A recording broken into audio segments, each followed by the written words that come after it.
தீபாவளி பண்டிகையை முன்னிட்டு போக்குவரத்து துறை சார்பில் மேற்கொள்ளப்படும் சிறப்பு ஏற்பாடுகள் குறித்து அத்துறையின் அமைச்சர் சிவசங்கர் தலைமையில் தலைமைச் செயலகத்தில் கலந்தாய்வு கூட்டம் நடைபெற்று வருகிறது.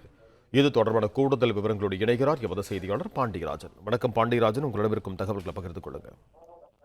தீபாவளி பண்டிகையை ஒட்டி சென்னை மற்றும் தமிழகத்தின் பிற மாவட்டங்களில் இருந்து இயக்கப்பட வேண்டிய பேருந்துகள் தொடர்பான கலந்தாய்வு கூட்டம் சென்னை தலைமைச் செயலகத்தில் போக்குவரத்து துறை அமைச்சர் சிவசங்கர் தலைமையில் நடைபெற்று வருகிறது.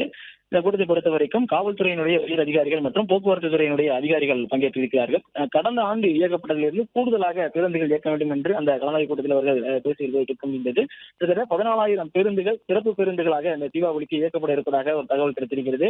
அதாவது 4 நாட்கள், வியாழன், வெள்ளி, சனி, ஞாயிறு என 4 நாட்கள், தீபாவளிக்கு முன்பு இருக்கக்கூடிய இந்த 4 நாட்களும் சிறப்பு பேருந்துகளை இயக்குவதற்காக திட்டமிடப்பட்டிருப்பதாகவும், கோயம்பேட்டில் இருந்து ஒரு பேருந்து முனையமும், மாதாவரத்தில் இருந்து ஒரு பேருந்து முனையம், அதாவது இந்த சிறப்பு பேருந்துகளை இயக்குவதற்காக அமைக்கப்பட்டிருக்கிறது. அதே போல இருக்கக்கூடிய மற்றும் வந்து செல்லக்கூடிய பகுதியையும் தீபாவளி சிறப்பு பேருந்துகள் இயக்குவதற்காக என மொத்தமாக 4 பேருந்து முனையங்களில் இருந்து பொதுமக்கள் சென்னையில் இருந்து அவர்களுடைய சொந்த ஊர்களுக்கு செல்வதற்காக ஏற்பாடு செய்யப்பட இருப்பதாக தகவல் கிடைத்திருக்கிறது. மேலும் சென்னையிலிருந்து பிற மாவட்டங்களுக்கு செல்வதற்காக 14,208 முறை இந்த பேருந்து பயணம் ஏற்பாடு செய்யப்பட்டிருப்பதாகவும், தீபாவளி முடிந்ததன் மறுநாள், அதாவது செவ்வாய், புதன், வியாழன் ஆகிய 3 நாட்கள், அதாவது சொந்த ஊர்களுக்கு சென்றவர்கள் மீண்டும் சென்னை நோக்கி வருவதற்காக 10,000க்கும் மேற்பட்ட பேருந்துகள் இயக்க இருப்பதாகவும் சொல்லப்பட்டிருக்கிறது.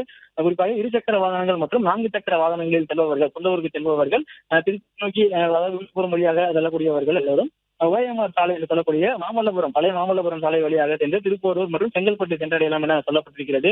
மேலும் வண்டலூர் வெளிவட்ட சாலையையும் அவர்கள் பயன்படுத்தலாம் என்கின்ற அறிவுறுத்தல் பேசும் விதமாக தற்போது இந்த கலந்தாய்வு கூட்டத்தில் பேசப்பட்டு வருகிறது. நன்றி பாண்டியராஜன், உங்க தகவல்களுக்கு. பிளே ஸ்டோர் மற்றும் ஆப் ஸ்டோரில் இருந்து பாலிமர் செயலியை QR கோடு மூலம் பதிவிறக்கம் செய்யுங்கள். செய்திகளை உடனுக்குடன் பெறுங்கள்.